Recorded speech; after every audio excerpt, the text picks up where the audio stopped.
Hello, everyone. Welcome back to the Coe Show. My name is Mason Coe, and as always, sitting across from me, my co-host, Aaron Coe. Hello. Follow us on Twitter at Mason Charles Coe at Aaron Coe 29. Buy the ebook on Amazon and the hardcover on Lulu.com. Today is Monday, October 5th, and the Seahawks are 4-0. Win. Yeah, all right. That's four in a row, baby. See how long we can keep Yeah, that going. keep it rolling. But it's Second time in franchise history, I believe, and the Yeah. other one was a really good year. It was a very, very good Not year. that means anything, but it's not a bad thing for sure. Hey, Yeah. I mean, it's definitely not a bad thing to be 4-0. Yeah. So it didn't come without some hiccups here and there, Sure. especially early on from the supporting cast, and winning against Miami by 8. That's not the most satisfying win of all time, but we're Seahawks fans. We're used to this. A win is a win. We're 4-0. And we actually have a lower percent chance to win our division than the 1-3 Cowboys. So that's pretty incredible. That tells you about the strength of the divisions. NFC best and NFC least. But yeah, I think first of all, any road win is a good win. Yeah. Especially in the NFL. Mm-hmm. Really any sport, but in the NFL, that's really hard to do. You also had, the longest flight that you can take, that your team can take. Yep. I know that there weren't many fans there. I think they had 12,000 fans. Mm-hmm. So that wasn't a factor. But we got a red light there. Okay, is it green now? Yeah. Okay, good. Hi, can you hear me now? Yes. But yeah, so winning on the road is always a good thing. I don't care the quality of the teams. Mm-hmm. It's still an NFL team. And that team, I think Miami plays hard. I don't think they're super talented, but I think they're pretty well coached. They did have a few breakdowns here and there, but they look like they play hard. And then you were in control of the game, at least in a good chunk of the fourth quarter. Yeah. So you could nitpick, sure, but man, I'll take a win. I'll take a win with a few blemishes. For sure. Oh yeah. So, looking at the stat line, Russ had a very good game by NFL standards. By his standards so far this year, it was his worst game. 360 yards and 2 touchdowns. He threw that one pick in the end zone, which we'll get to in a bit. But 24 for 34. DK had a few drops, but he had 106 yards. Same thing with Mr. Moore. So, had a lot of good showings. Obviously, as I said, there are some hiccups. Chris Carson, 16 carries for 80 yards and 2 touchdowns. Love that. Look good, yeah. I don't think either of us expected Carlos Hyde to be out. No, and I that's something I meant to research a little bit. I'm not sure what the issue was there. I think it was a shoulder, but I don't know what. Okay. Like why. I don't know when it happened or anything like that. And they're always a little. They don't really give us a lot of details on the injuries. All you can see is whether they practiced or not. Yeah. And that's pretty much it. It would be nice to have him in there, but I also think with Chris Carson, they probably wanted to limit him early, the first few games, like almost like a preseason game. Yeah. Because kind of ramp him up a little bit. So, when Hyde comes back, we may still see, 20 touches for Carson. That includes the passing game. He had 3 catches yesterday. You may see a little less Travis Homer. Thank fuck, dude. He's getting first down carries. That was one of my big things early on in the game. Is Travis Homer first down carries? I think again. I mean, you're either going to play him or DJ Dallas in this game. I think the other games, it's more just trying to spread it out and keep guys fresh. Playing in Miami, one of the things that's really challenging. By the way, before I forget, the 10 a.m. starts used to be a problem. I know I'm going off on a tangent here, but I'll forget to go back to it. The 10 a.m. starts used to be a big problem for the Seahawks, probably before you remember, but that was like a loss, okay? Like you just chalked that up as a loss when you looked at the schedule. Even when they were a pretty good team, that was a loss, but I believe Pete Carroll is now 18-6 in 10 a.m. games. Wow, yeah. Which is pretty damn impressive. Yeah. That's like better than his winning percentage overall. So, So whatever you're doing there, Pete, keep that up. So that's good to see. Also, their first win in Miami since 1996. Holy shit! Really? Their first one in Florida since, I think, under Holmgren in 2006. Oh my god. So that's actually nuts. The travel is a thing. It actually is a thing. So, anyway, so back to the running backs. Homer is a guy that's on the roster, and he is somewhat capable in pass blocking situations. Yeah. So I think they like him for that. I'd like to see a couple less carries for him, and when Hyde gets back or Penny, if he comes back or whatever his deal is, then you probably won't see Homer much. Yeah, thankfully. DJ Dallas will probably overtake him at some point too. I don't think they totally trust him. He had a little breakdown in pass pro yesterday too, so that didn't help. Well, I want to say Travis Homer got many more snaps than DJ Dallas, right? It sure seemed like it. I don't have the snap counts, but yeah, he definitely had more touches. So Travis Homer, 4 carries for 5 yards and 1 catch for 3 yards. DJ Dallas, 2 carries for 8 yards and 2 for 15 on the receiving end. So obviously it's very small numbers to work with. We have no idea with DJ Dallas yet, but I feel like I said this yesterday to you. I feel like we know who Travis Homer is. Yeah. I feel like we know what we're getting out of him. When you have a guy like DJ Dallas who not only was a higher round pick, just period, but also he was a receiver in college in his early years. I know Travis Homer is apparently good in pass pro too, but he's supposed to be really good in pass pro. So I don't see why you're giving Travis Homer many of DJ Dallas's snaps unless DJ Dallas proves wrong, or the other way around. Travis Homer ends up making his snaps count. We heard reports that DJ Dallas was good in pass pro, but I don't know if we really know that, and he must not be as good as Travis Homer. I don't think Homer would be in there. I don't know. DJ Dallas looks like certainly more upside.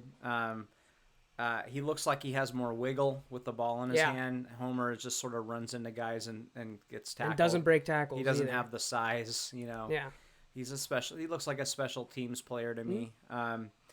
But if he can, help keep Russell upright in the passing game, then whoever can do that's going to get in there more for sure, because you gotta protect your $35 million man. So speaking of keeping him upright, the offensive line has been doing just a great job on pass pro. There was a couple times where Russ took a huge sack. He had 2 sacks for 17 yards, so that's obviously not incredible, but I believe we are still top 5 in the NFL according to pass block win rate. So I mean, that's, who would have expected that? I mean, first of all. Did you ever think that you could watch a Seahawks game and count to 7? Never, with ever. Russell standing there looking for a receiver. Yeah, they look a lot better. A couple of the breakdowns they had yesterday, so they did rotate. You don't see that a lot with offensive line, but the other issue with playing in Miami is it was in the upper 80s and humid, and that's hard. And a lot of people in this area might not realize how hard it is to play in the upper 80s, 90s with high humidity.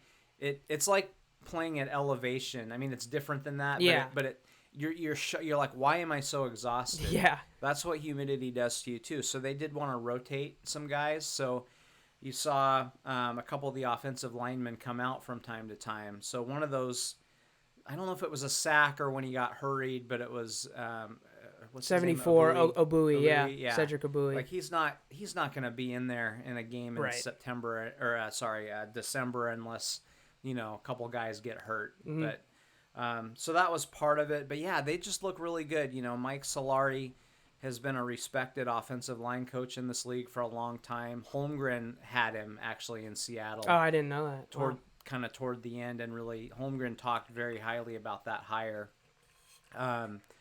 And I think it just took a little bit of time for him to get his guys. Yeah. So get rid of, the big guys and bring in a little bit more athletic guys. And that's what they've done. So I think they have more of what Solari likes to do, more of those type of guys, and it's obviously working For sure. way better than it has since 2014 probably. Yeah, and no penalties too. Now, no penalties. Granted, some of them were there. I think there was one or two that was offset or declined, and one or two that were also declined. But even if those all were against us, that's still only like 3 penalties. Yeah. So I mean, dude, like what? We're usually happy. Pete Carroll, I mean, he wants everybody to play to the edge. So, yeah, get that, be early on that snap count, and we'll take a couple, and it's frustrating to watch. Yeah.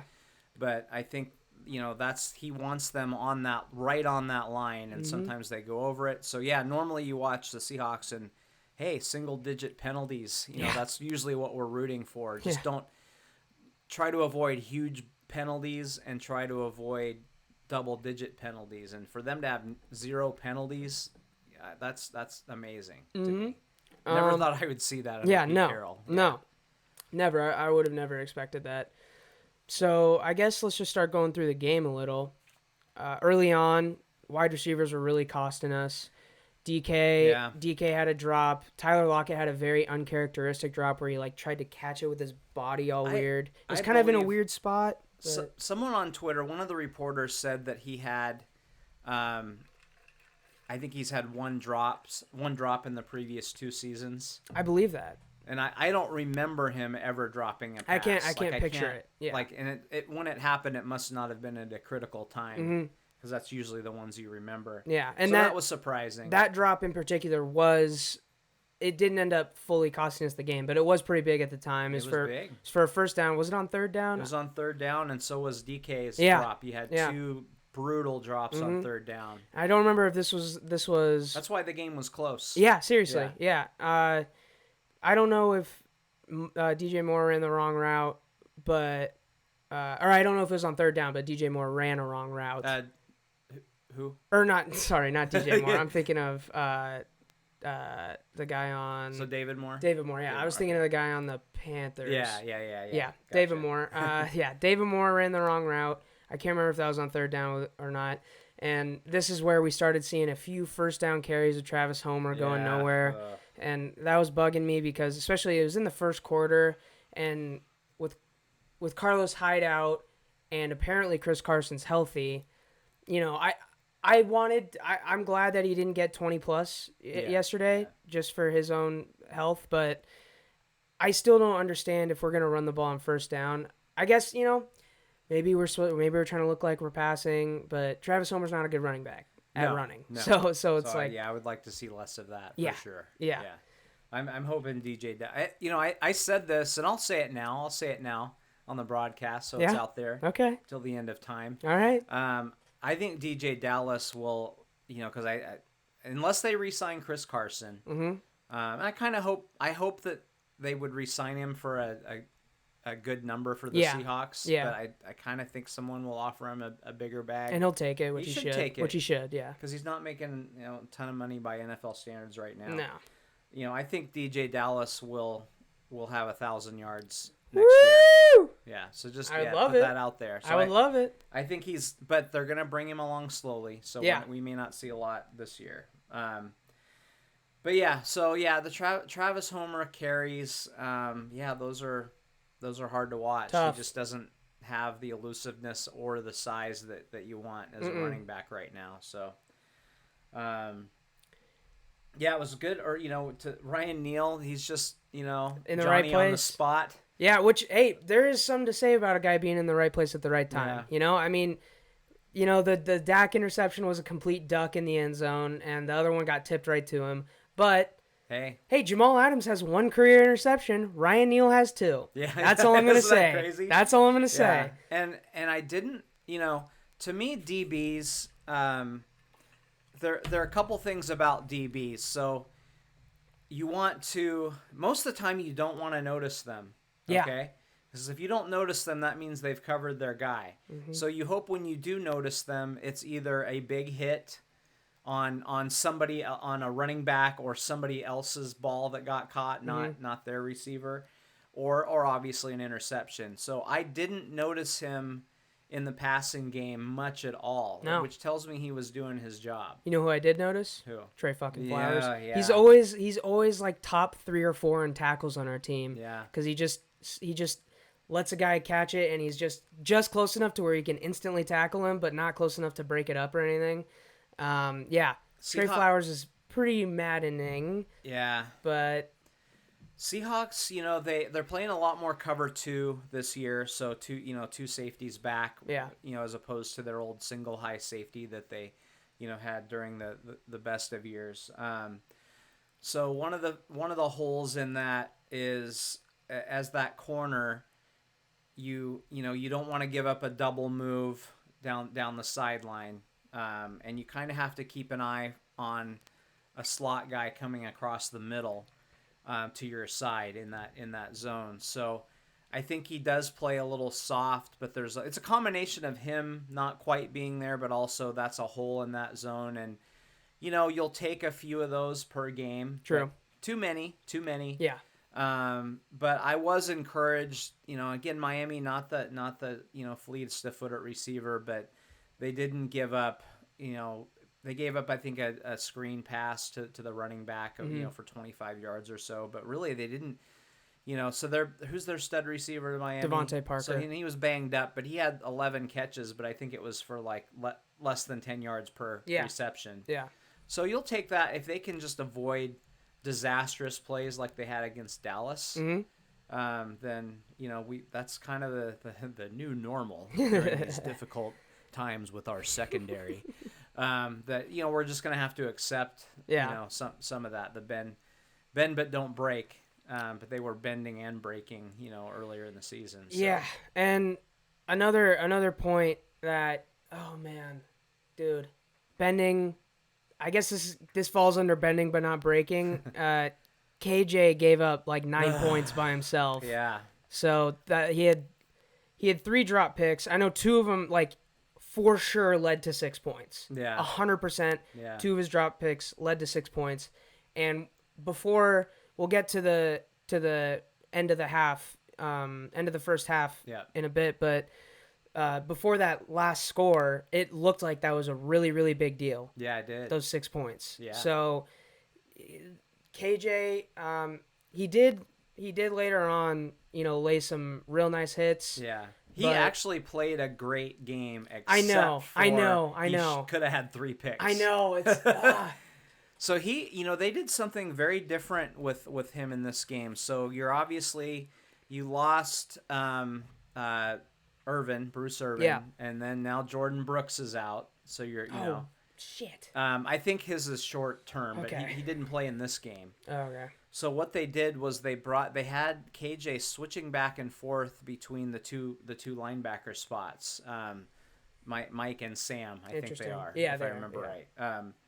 So basically, he would play his normal spot, and then Will. Yeah. I get them all mixed up. Strong and weak side. Yeah. I get them all mixed up. Yeah. Mike is safety, right? Mike, yeah. Yeah. I don't know. Whatever. I'm not a huge football. X's and O guy. We're not like football nerds in that sense. So. Yeah. Anyway, so he would flip over and play Sam, which is not his normal spot. I could be fucking this all up, but basically they'd bring Barton in. Barton would play KJ's spot on running downs, and then KJ would flip back, and then you would see Ugo come in, to basically take Barton's spot. Yeah. As a nickel corner. Right. So they, and so he's playing 2 positions in the game, which, that's not easy to do. Even though they're both linebacker spots, it's like very different jobs. Yeah. So. And he, Bobby hasn't missed a game for a while, knock on wood. But KJ is the guy that has taken Bobby's spot. Mm-hmm. So he's obviously a very intelligent player. Yeah. Yeah. He seems to be in the right place all the time. He is, aging and doesn't have the speed probably that he had. But man, I thought he played it out. He was in the right place many times yesterday. Just didn't finish the deal. Yeah. that could have been a total domination if he makes a couple of those. Mm-hmm. But I mean, maybe that's why he's not a tight end and he's a linebacker. Yeah, and speaking of Cody Barton, Ryan Neal, early, was it first or second possession?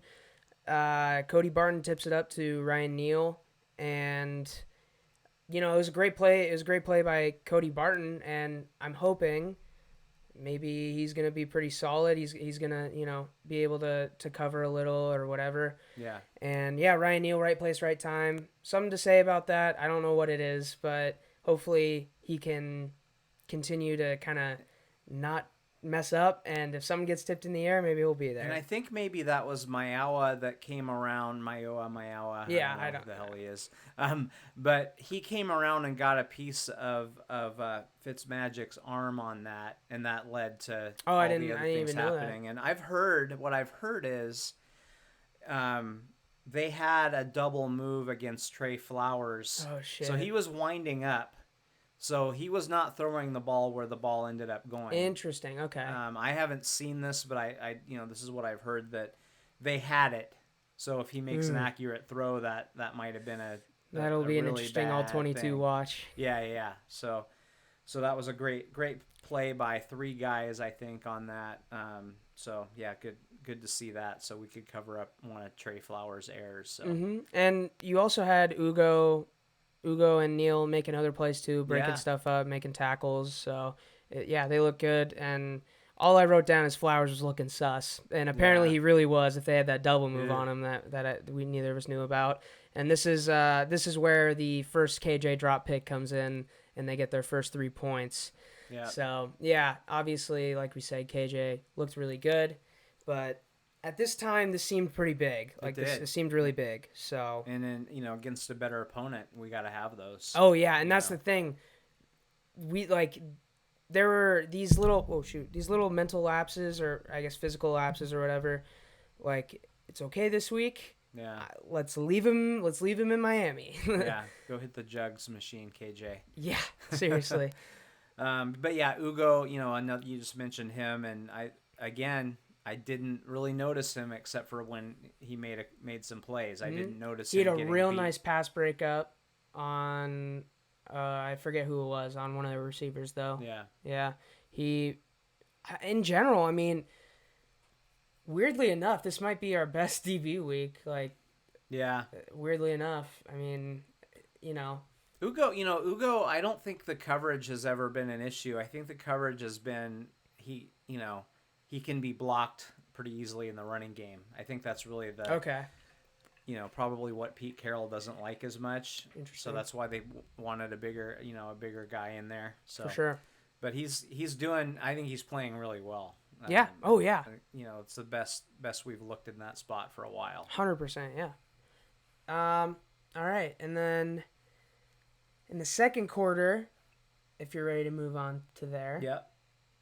Russ had a couple questionable throws, and I was getting a little worried. He had, even on some completions, it felt like, it could have been a little better. There was the pass to DK on the sideline. This might have even been in the first quarter, where he kind of stumbled out of bounds and the guy pushed him. Yeah. Even that pass looked a little flat.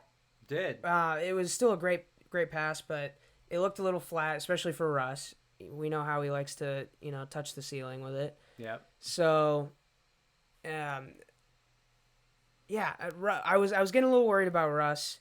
He was still making smart plays and ultimately having a good game. He was cooking. Yes. So it wasn't like he was out there like Carson Wentz last night on some of his throws. By the way, shout out to Carson Wentz because they won. They got it done, baby. I don't know how the hell that happened. That was almost my lock of the week, was taking the Niners. So yeah, amazing. So the Seahawks are now 4-0, and then the Niners are in last place at 2-2. So hell yeah, I'm loving it. Super Bowl hangover. Yeah. But I was getting a little worried, and they seemed a little out of sync. Russ was not sharp on some throws, and you had guys dropping passes, and it was a little. They seemed a little out of sorts in some ways. Yeah, and we were really looking bad on 3rd and 4th down. Like that's where the mistakes were coming, Yeah. which was like really bad. Feel worse. Those feel terrible. Hurt a lot more. Yeah, and Russ. This was when Russ took a very untimely sack to send us to 4th down, but we get the ball back. 25 seconds left. We're definitely gonna take a knee, right? Right? Well, what they usually do, what Pete usually does, and Sark always did this when he was at UW too. Yeah. Is you run some. I'm trying to watch my language a little bit, but you run some weak ass play. Yeah. That was the edited version, by the way. You run some weak ass play, so it might be a draw play, or you run like a very safe pass Screen, and you see, okay, if I can get 15 yards, then we'll start cooking. Mm-hmm. If we get nothing, then we come back and we take the knee. So that's what I expected to happen, because that's what he's done at the end of it. So if he has, I would say less than 45 seconds, between 15 and 45 seconds, that's what they do. Yeah. If it's less than 15 seconds, they take the knee. Take a knee, yeah. If it's more than 45, they might play football. I was surprised they played football with 24 seconds. Very, very surprised. Yeah, and not only, the first play too, there was a pass. Miami was surprised too. Yeah, seriously. The first play we stepped out, it wasn't any of that safe shit. It was like a pass down the field. I think it was like 10 or 12 yards or something. Yeah, Greg Olsen. Greg Olsen, yeah. And then obviously the next play, we know what happens. Some sort of busted coverage. Yeah. We were trying to figure out whose fault it was. It was either the cornerback, but the safety was way too late coming across the field, or the cornerback just lost David Moore. But another good throw, great catch. David Moore likes to make tough catches, so he's pretty good with contested balls.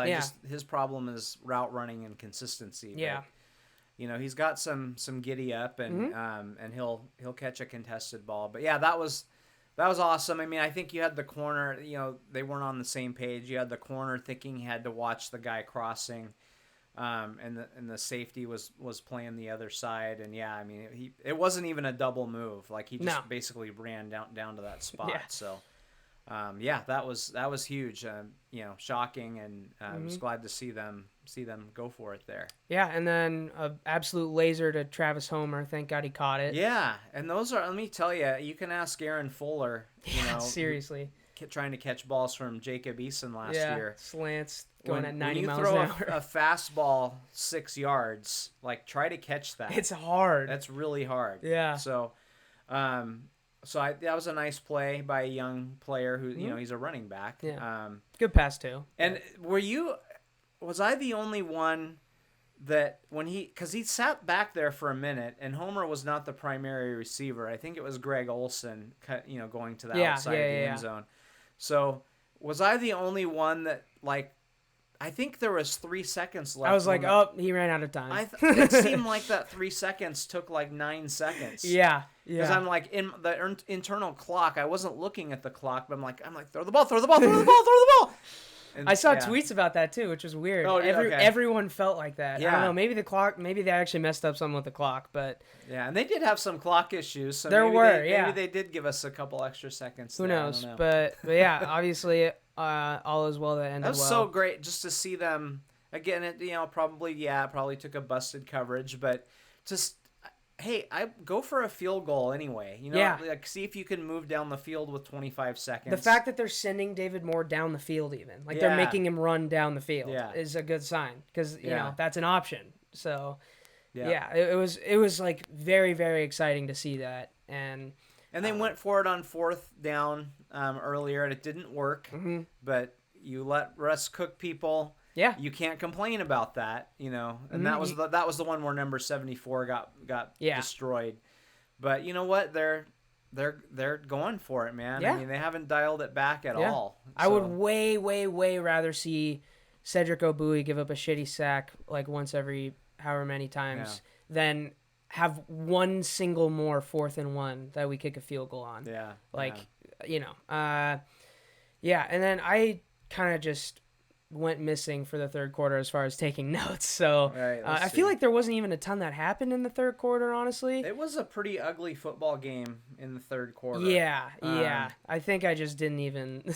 I was so you had the first half of or the first drive of the second half for Seattle. You had another a pretty big catch for him. Yep. And then that's when you had the Russ red zone pick, which shocking because he doesn't do that. No. And there are two kinds of picks you can't throw. One of them is on your own 20. You can't throw a pick six. Yeah. And then you can't throw a red zone pick because you are giving away 3 points. At the very least. So you cannot have a pick there. So that was surprising, and I'm not sure what he saw or what if DK did something that wasn't quite right, or I don't know what happened. Floated it, and by the way, it was a great play by the DB. It was a very good play. It wasn't one of those picks where I don't know if you saw the pick six that the Eagles had last night against. I saw that. It was just like, what was your plan even? And Daniel Jones to end the game against the Rams too had it. By the way, lock of the week hit. Oh, nice. Yeah, Daniel Jones threw a just god awful pick to end the game too. It wasn't one of those. Yeah. It was it was clear what he was trying to do at least. But I mean, what can you expect? We can't expect Russ to make a good throw every time, and he has been. So it's whatever. And Russ is a guy that's gonna learn from that. It's not. I'm not worried about that going forward. I don't think he's gonna do that again because he has almost never done it. Yeah. I'd like to know. I bet if someone did research, how many red zone picks has he thrown? I bet it's like 1 or 2. I bet he probably has It's almost never. Yeah. I bet since he's come in the league, out of all the quarterbacks that have played that many years, I bet he has the least. Yeah. So then Miami's ensuing drive, you had a KJ drop pick. Yep. But he did make a couple of big sticks in that. Mm-hmm. Miami, comes away with a field goal.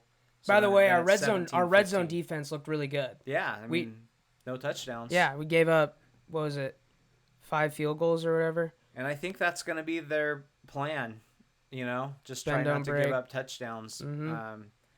So they were able to do that, until late in the game, which that was I won't say it's a meaningless touchdown, but pretty close. Right. So now it's 17-15, and the game is just muddy and ugly.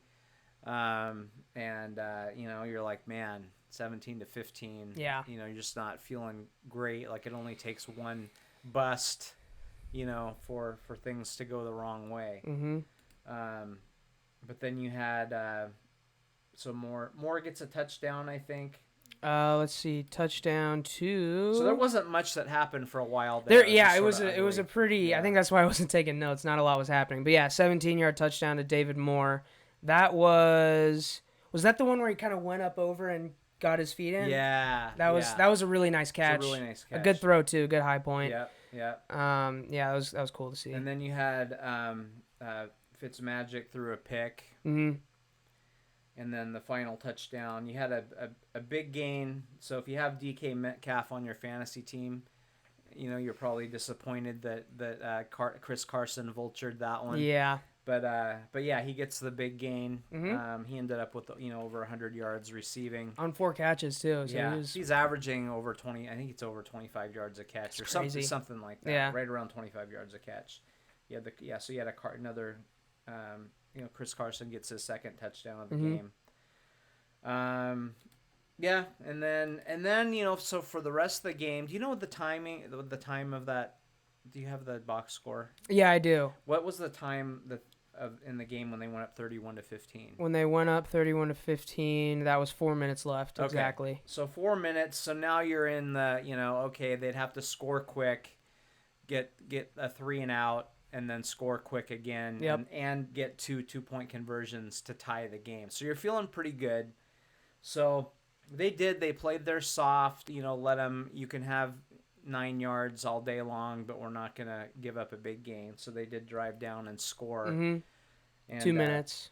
Took him And 2 of course, minutes. Flowers allows a 2-point conversion. He did a good job of guarding the back half of the end zone. Yeah, I know. Yeah, that was great. You know, Mm-hmm. what, are you afraid you're gonna get beat deep on a 2-point conversion? Like, come on, dude. He's just got to be more aggressive. And then, Hollister, kind of does his pretty nice catch. On an onside kick. Yeah. Over his shoulder. Looked like Willie Mays out there. I think maybe Pete Carroll said that. I'm not sure, but yeah. He goes over the shoulder and hauls that in. I was a little nervous when I saw it go in the air because I don't know. It seemed like there should have been someone there, so Hollister doesn't have to make such a difficult. Yeah, seriously, catch, I know. But, I didn't like that very much.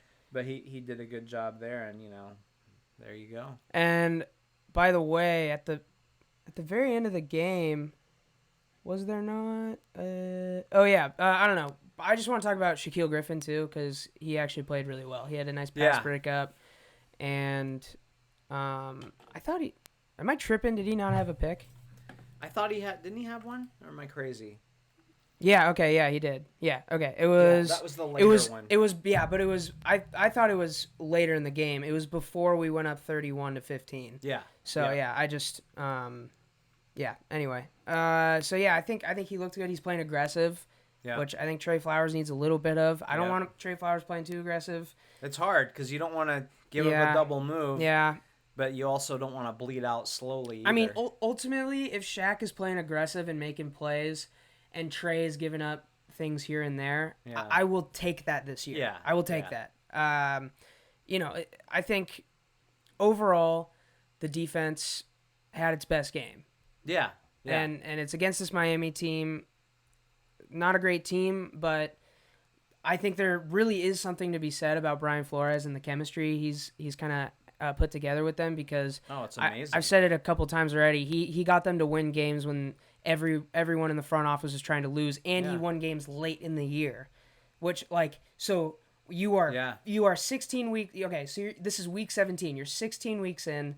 You're like whatever they are. I don't know, 3-12 or something, and you go out and beat the Patriots. There's something to be said about Brian Flores, for sure. That's incredible. I think he's one of the only Bill Belichick disciples that has really established a culture. Right. Because you see a guy like Matt Patricia walk in, and he just tries to be Bill Belichick and loses games, and then no one respects him. I think Brian Flores kind of took the opposite approach, where he's gonna make sure all his guys love him and have good energy and are playing for each other, and then through that, instead of just being like, you need to do this, they're just gonna work together towards the common goal of winning. I think he pulled a Major League from the movie Major League. Yeah? Yeah, I think they had a picture of the owner, and they peeled off, a little portion of the owner's body because, they're like, screw you, they're trying to make us lose. But, but no, I mean, on the serious half of that, I'm sure he's like, well, they think you all suck. Yeah. So let's show them that you don't suck. Mm-hmm. So they seem to play hard and play for that guy. I hope. I've always kind of liked the Dolphins. So I like to see them do well, especially now that the Seahawks are in the NFC. Yep. So I hope that they keep him around and they find they get the talent up there. So because I think he sure seems like he could be a really good coach. For sure. Yeah. All right. So I guess let's save our recap for the rest of the games for Wednesday. Yeah. What we will do though is look onto. I have one more thing. One more thing. So you showed me a picture of Jamal Adams. Yeah. Oh, have yeah. You heard? Yeah, I did hear. There were two photos there. There were two photos. Yeah. Yeah. He had to Photoshop a joint out of one. Yes, he did. Hey, live your life. He's hurt this week. He needs to relax and rest, make himself feel better. I just thought, oh, dude, like what?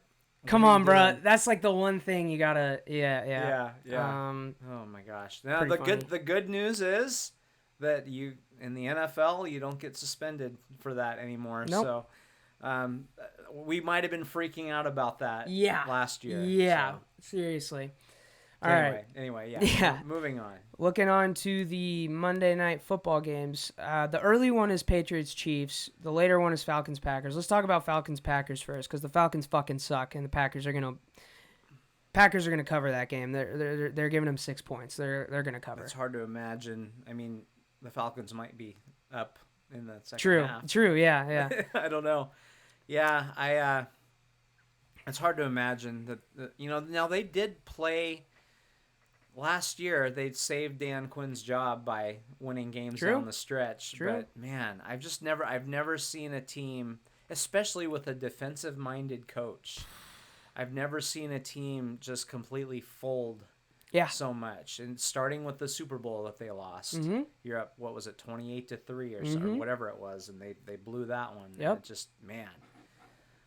Yikes. Yeah. I can't imagine. Aaron Rodgers, it seems to have regained some youth, and a lot of people were saying he was done, or on the downside last year, but he seems to be rejuvenated. Maybe drafting that quarterback, lit a fire under him. I don't know, but he's playing a lot better than he has for a couple of years. So he is, and also the Packers are having a similar thing as the Seahawks, in which they're throwing a lot on early downs, right? Way more than they did last year.